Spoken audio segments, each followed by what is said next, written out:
Melanie Ricardo akui ada masalah rumah tangga. Jadi alasan Tyson pilih tinggal di luar negeri? Setengah tahun berpisah dari sang suami, Melanie Ricardo bahagia dengan kedatangan Tyson. Sebelumnya diketahui jika Tyson memutuskan pulang ke kampung halamannya di Australia selama 6 bulan terakhir.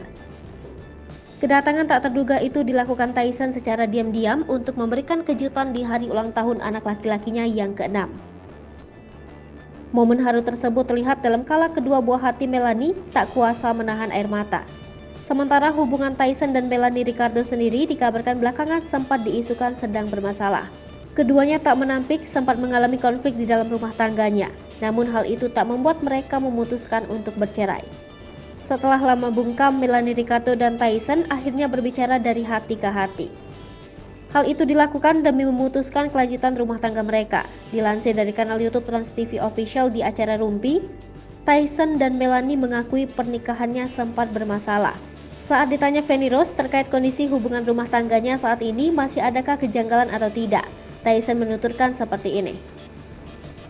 Melanie sendiri dengan tegas mengatakan jika pernikahan merupakan suatu hal yang sifatnya sampai mati seumur hidup sekali. Disinggung soal alasan memutuskan untuk pulang kampung ke Australia karena ada urusan keluarga atau berdalih untuk berpisah sementara dari Melanie. Tyson mengaku jika memang ada masalah dari pihak keluarganya, namun ia tak menampik ada alasan lainnya. Lebih lanjut, menjalani hubungan jarak jauh pada pernikahan membuat Melanie merasa tidak tenang. Melanie mengaku merasa damai setelah Tyson pulang ke Indonesia. Berpisah dengan suami membuat Melanie mengalihkan dirinya dengan bekerja. Namun, sibuk bekerja justru membuatnya tak merasa lebih baik melainkan semakin kesepian. Untuk itu, Melanie dan Tyson berusaha akan terus belajar dari pengalaman hingga akhir hayatnya.